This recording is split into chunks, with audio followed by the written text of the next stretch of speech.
મિત્રો, શું તમે જાણો છો કે આ દુનિયામાં એક દિવસ એવો પણ આવશે જ્યારે આ આખી દુનિયા ખતમ થઈ જશે?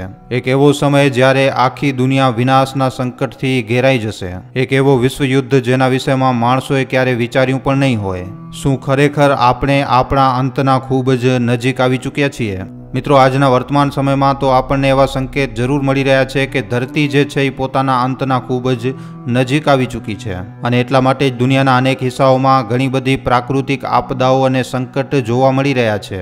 અને આ જ બધી વાતો ઉપરથી ઘણા બધા ભવિષ્યવક્તાઓએ ભવિષ્યને લઈને પોતાની ભવિષ્યવાણીઓ કરી છે. જો આપણે ઇતિહાસના પાનાઓને જોઈએ તો આપણને ખબર પડશે કે 16મી શતાબ્દીમાં એક મહાન સંત હતા જેમનું નામ હતું સંત અચ્યુતાનંદ દાસ મહારાજજી. આ ખૂબ જ જ્ઞાની સંત હતા અને પોતાના જ્ઞાનના બળ ઉપર એમણે ભવિષ્ય મલિકાની રચના કરી હતી. આ પુસ્તકમાં કળિયુગના અંત અને વિનાશના વિષયમાં ઘણી બધી ભવિષ્યવાણીઓ લખવામાં આવી છે. જો આપણે ઇતિહાસના પાનાઓ ઉપર નજર નાખીશું તો આપણને ખબર પડશે કે આ પુસ્તકમાં જેટલી પણ ભવિષ્યવાણીઓ લખેલી છે એમાં વધારે પૂરતી ભવિષ્યવાણીઓ એકદમ સાચી અને સટીક સાબિત થાય છે. અને એટલા માટે આજે અંદાજો લગાવવામાં આવી રહ્યો છે કે આવનારા સમય માટે જે ભવિષ્યવાણીઓ આ પુસ્તકમાં લખેલી છે એ પણ સાચી સાબિત થવાની છે. એક સમય હતો જ્યારે મહાન ઋષિ મુનિઓનો એક સમૂહ હતો જેને પંચસખાના નામથી ઓળખવામાં આવતો હતો. અને આ પંચસખા મહાપુરુષોએ પોતાના જ્ઞાનના બળબૂતા ઉપર 318 પુસ્તકો લખી. અને આ જ પુસ્તકોમાંથી એક છે ભવિષ્ય મલિકા પુરાણ. ખાલી એટલું જ નહીં, પણ આ પુસ્તકમાં જગન્નાથ મંદિરને લઈને જે ભવિષ્યવાણીઓ કરવામાં આવી છે એ બધી ભવિષ્યવાણીઓ એકદમ સટીક સાબિત થઈ છે. આમાં કહેવામાં આવ્યું હતું કે જગન્નાથ મંદિરમાં ત્રિદેવના વસ્ત્રો સળગશે, પ્રાચીન ઝાડ પડી જશે અને મંદિરના શિખર ઉપર ગિદ્ધ આવીને બેસશે. અને જ્યારે આ ઘટનાઓ ઘટે ત્યારે સમજી જજો કે આપણે હવે ઘોર કળિયુગમાં શ્વાસ લઈ રહ્યા છીએ. પણ મિત્રો, અહીંયા સવાલ એ ઊભો થાય છે કે શું ખરેખર આ દુનિયામાં ત્રીજો વિશ્વયુદ્ધ ચાલુ થવાનું છે? તો મિત્રો, તમને જણાવી દઈએ કે હવે એ સમય આવી ગયો છે જેની ભવિષ્યવાણી મોટા મોટા શાસ્ત્રોમાં કરવામાં આવી છે. આ ભવિષ્યવાણીઓમાં એકદમ સાફ સાફ એ તારીખ અને એ સમયનું પણ વર્ણન કરવામાં આવ્યું છે જ્યારે આ દુનિયામાં ત્રીજા વિશ્વયુદ્ધની શરૂઆત થશે. અને જોતા જોતા આખી સૃષ્ટિ અને ગ્રહોની દિશા પણ બદલી જશે. તો ચાલો મિત્રો જાણીએ કે આખરે આનો કારણ શું છે અને આખરે 13 અંકના તાંડવનો શું મતલબ છે. સૌથી પહેલા તો આપણે એ જાણી લઈએ કે ભવિષ્ય મલિકામાં 13 નંબરનો શું અર્થ થાય છે. હિન્દુ પંચાંગના અનુસાર મિત્રો હરેક મહિનામાં 2 પક્ષ હોય છે, જેમાંથી એક તો કૃષ્ણ પક્ષ હોય છે અને બીજો શુક્લ પક્ષ હોય છે. નોર્મલ રીતે જોઈએ તો આ જે પક્ષ હોય છે એ 15-15 દિવસના હોય છે, પણ આ વર્ષે મિત્રો તિથિમાં બદલાવ આવ્યો છે અને આના હિસાબે આ વર્ષે આષાઢ કૃષ્ણ પક્ષ 13 દિવસનો છે. અને આવી રીતનો પક્ષ દ્વાપર યુગમાં મહાભારતનું યુદ્ધ ચાલુ થવાથી ઠીક પહેલા પડ્યો હતો અને હવે આવી જ રીતનો સંયોગ ફરી એકવાર જોવા મળી રહ્યો છે. જ્યોતિષ શાસ્ત્રોના અનુસાર આ 13 દિવસનો પક્ષ દુર્યોકાળ કહેવામાં આવે છે. મતલબ કે જ્યારે પ્રકૃતિ પોતાના રૌદ્ર રૂપમાં નજર આવશે. કહેવાનો અર્થ એ છે કે અહીંયા પ્રાકૃતિક આફતો વધારે જોવા મળશે. દેશ અને દુનિયામાં એવી એવી ઘટનાઓ ઘટશે જેના વિષયમાં આપણે ક્યારે વિચાર્યું પણ નહીં હોય. તમને જણાવી દઈએ કે આ સંયોગ ઘણા 100 વર્ષો પછી જોવા મળ્યું છે. જો આપણે મહાભારત કાળના ગ્રહોની દિશાને જોઈએ તો આપણે એક તારણ કાઢી શકશું કે મહાભારતથી પહેલા એક આવો જ સમય આવ્યો હતો જેમાં ગ્રહોની સાથે સાથે પ્રાકૃતિક આપદાઓનો પણ સામનો કરવો પડ્યો હતો. અને આવામાં મિત્રો ફરી એકવાર એવા જ અંદાજા લગાડવામાં આવી રહ્યા છે કે બની શકે છે કે ફરી એકવાર પ્રાકૃતિક આપદો પોતાનો રૌદ્ર રૂપ ધારણ કરી શકે છે અને આના કારણે આખી દુનિયામાં એક ખૂબ જ મોટી હાનિ થઈ શકે છે. અને આના જ ચાલતા મિત્રો ઘણા બધા ભવિષ્યવક્તાઓએ, ઘણા બધા મહાપુરુષોએ વર્લ્ડ વોર 3ની પણ ભવિષ્યવાણી કરી છે. આપણે બધા મિત્રો વર્તમાન સમયમાં આપણે હમણાં જોઈ રહ્યા છીએ કે દુનિયાના અલગ અલગ હિસ્સાઓમાં ભયંકર યુદ્ધો ચાલી રહ્યા છે. દુનિયાના તમામ હિસ્સાઓમાં તણાવ જે છે એ ખૂબ જ મોટા પાયે હમણાં વધી રહ્યો છે.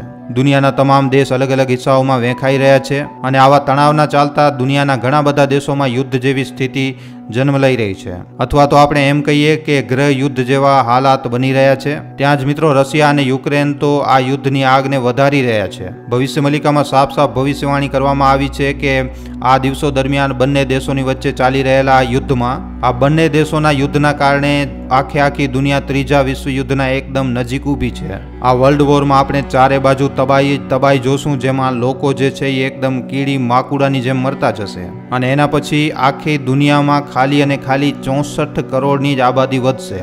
જણાવી દઈએ કે આ જે યુદ્ધ છે એ 2025 પછી ગમે ત્યારે ચાલુ થઈ શકે છે. અને મિત્રો જો આપણે જોઈએ તો આ આની શરૂઆત રશિયા અને યુક્રેનના યુદ્ધથી થઈ પણ ચૂકી છે.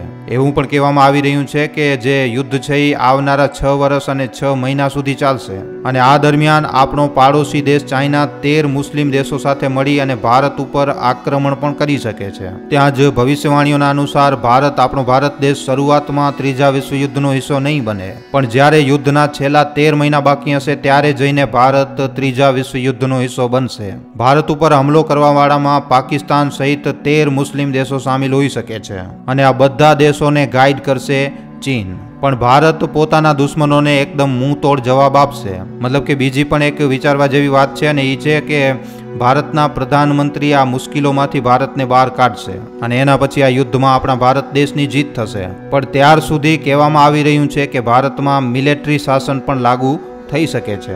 આ દરમિયાન ધરતી ઉપર આ યુદ્ધના કારણે લોકોનો મરવાનો સિલસિલો ચાલુ થઈ જશે. આના સિવાય ઘોર કળિયુગમાં મિત્રો ઘણી બધી ગંભીર બીમારીઓ જન્મ લેશે જેમનો ઈલાજ ગોતવું ખૂબ જ વધારે મુશ્કેલ બની જશે. અને મિત્રો આપણે જોઈએ તો આ ઘટના પણ વર્તમાન સમયમાં ઘટી રહી છે. મતલબ કે વર્ષ 2020માં ફેલાયેલો કોરોના વાયરસ જેના લીધે લાખો કરોડો લોકોના જીવ ગયા છે અને આવનારા સમયમાં આવી ઘણી બધી ગંભીર બીમારીઓ આખી દુનિયાની પોતાની ચપેટમાં લેવા માટે તૈયાર ઊભી છે.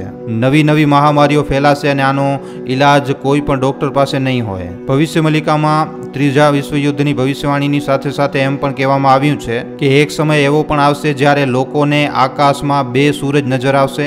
આવી રીતની ઘટના દુનિયાના લોકોને માટે ઈશારો હશે કે કળિયુગનો અંત હવે એકદમ નજીક આવી ચૂક્યો છે. ભવિષ્ય મલિકામાં બીજી ઘણી પુસ્તકોમાં ભવિષ્યવાણીના અનુસાર આકાશમાં સૂર્યની જેમ જ એક બીજો પિંડ આવશે. આ એક ઉલ્કા પિંડ હોઈ શકે છે, ધૂમકેતુ હોઈ શકે છે જે બંગાળની ખાડીમાં પડશે અને આના કારણે ઓડિશા રાજ્ય પૂરી રીતે તબાહ અને જલમગ્ન થઈ શકે છે. તમને જણાવી દઈએ કે થોડાક વર્ષો પહેલા કોલંબિયામાં 2 સૂરજ નીકળવાનો દાવો કરવામાં આવ્યો હતો. ભવિષ્ય મલિકામાં ધરતીના સ્વરૂપમાં બદલાવ બાજુ ઈશારો કરવામાં આવ્યું છે જેમાં ધરતીનું વર્તમાન જે સ્વરૂપ છે એ બદલી જશે. ધરતી પોતાની બદલતી ધુરી ઉપર કામ કરશે અને આના કારણે પૃથ્વી ઉપર સમય ઉપર મોટા ભૂકંપ પણ આવી શકે છે. ભવિષ્ય મલિકામાં આવાવાળા વર્ષો માટે કંઈક આવી રીતની ભવિષ્યવાણીઓનો ઉલ્લેખ કરવામાં આવ્યું છે. કહેવામાં આવ્યું છે કે ધરતી ઉપર વર્ષ 2022 થી કરી અને 2030 સુધી આ સમય દરમિયાન પૃથ્વી ઉપર ભયંકર પ્રાકૃતિક આપદાઓ આવશે જેના લીધે લાખો લોકોના જીવ જશે અને પછી આના કારણે જ 7 દિવસો સુધી ધરતી ઉપરથી સૂરજની રોશની એકદમ ગાયબ થઈ જશે. ધરતી ઉપર 7 દિવસો સુધી અંધકાર છવાઈ જશે. આ વિષયમાં કહેવામાં આવ્યું છે કે આ ઘટના વર્ષ 2030 થી પહેલા ગમે ત્યારે ઘટી શકે છે. તમને જણાવી દઈએ કે ભવિષ્ય મલિકામાં કોરોનાના વિષયમાં કરવામાં આવેલી ભવિષ્યવાણી પણ એકદમ સાચી સાબિત થઈ ચૂકી છે. આ ભવિષ્યવાણી 3 ચરણોમાંથી પસાર થાય છે જેમાં પહેલો છે કળિયુગનો અંત, બીજો છે મહાવિનાશ અને ત્રીજો છે સતયુગની શરૂઆત. જણાવી દઈએ કે કળિયુગના સિવાય 3 બીજા પણ યુગ હોય છે જેમાં સતયુગ, ત્રેતાયુગ અને દ્વાપર યુગ છે. આ 3 યુગોના પૂરા થયા પછી આવે છે કળિયુગ અને કળિયુગ પછી ફરી એકવાર એક કરીને આ 3 યુગોની શરૂઆત થાય છે અને આવી જ રીતે આ ધરતી ઉપર યુગોની જે સાયકલ છે એ ચાલતી રહે છે. હમણાં વર્તમાન સમયમાં આપણે કળિયુગમાં જીવન જીવી રહ્યા છીએ જેના અંત પછી ફરી એકવાર સતયુગની શરૂઆત થશે. પણ સતયુગની શરૂઆતથી પહેલા આપણને ઘણું બધું જોવું પડશે, ઘણું બધું સહન કરવું પડશે. એક બાજુ તો ભયંકર પ્રાકૃતિક આપદાઓ, તૂફાન, વાવાઝોડા, સુખો, ભયંકર વરસાદ, તો બીજી બાજુ મહામારી, બીમારીઓ લોકોને એકદમ કીડી માકુડાની જેમ મારતી જશે. હરેક બાજુ આપદાઓ અને પરેશાનીઓ સિવાય બીજું કંઈ પણ નજર નહીં આવે. ઘણા બધા દેશોની વચ્ચે મોટા યુદ્ધોની શરૂઆત થશે જેમાં લાખો લોકોના જીવ જઈ શકે છે. જેમ કે આજના સમયમાં યુક્રેન, રશિયા, ફિલિસ્તીન, ઇઝરાયલ અને આપણા ભારત અને પાકિસ્તાનની વચ્ચે પણ આવા હાલત જોવા મળી રહ્યા છે. વર્ષ 2022માં શરૂ થયેલો રશિયા અને યુક્રેનનો યુદ્ધ હજી પણ ચાલુ છે અને આને મિત્રો ત્રીજા વિશ્વયુદ્ધની શરૂઆત પણ માનવામાં આવી રહી છે. અને આ તો ખાલી હજી શરૂઆત છે, આનાથી પણ વધારે ખરાબ સમય આવવાનો હજી બાકી છે જ્યારે દેશોમાં આપસી વિવાદોના કારણે એક દેશ બીજા દેશને તબાહ કરવામાં પણ પાછળ નહીં હટે. લોકોનો પૂરી રીતે કત્લેઆમ થશે, વગર કોઈ કારણના લોકો મરતા જશે. ઘણા બધા યુદ્ધની ચપેટમાં આવી જશે તો ઘણા બધા પ્રાકૃતિક આપદાઓનો શિકાર બનશે. આખી દુનિયા ત્રાહિમામ કરશે અને આવું થવું એકદમ સાચી વાત છે, કારણ કે આ જે ભવિષ્યવાણી છે એ સંત અચ્યુત્યાનંદ દાસ મહારાજજી દ્વારા કરવામાં આવી છે, જેમની રાજનીતિથી લઈ અને લોકોના આચાર વિચાર સુધી તમામ ભવિષ્યવાણીઓ સાચી અને સટીક સાબિત થતી આવી છે. બાકી મિત્રો, તમારો આ વિષયમાં શું વિચાર છે, તમારું આ વિષયમાં શું કહેવું છે, નીચે કોમેન્ટ સેક્શનમાં લખીને જણાવવા ખાસ વિનંતી.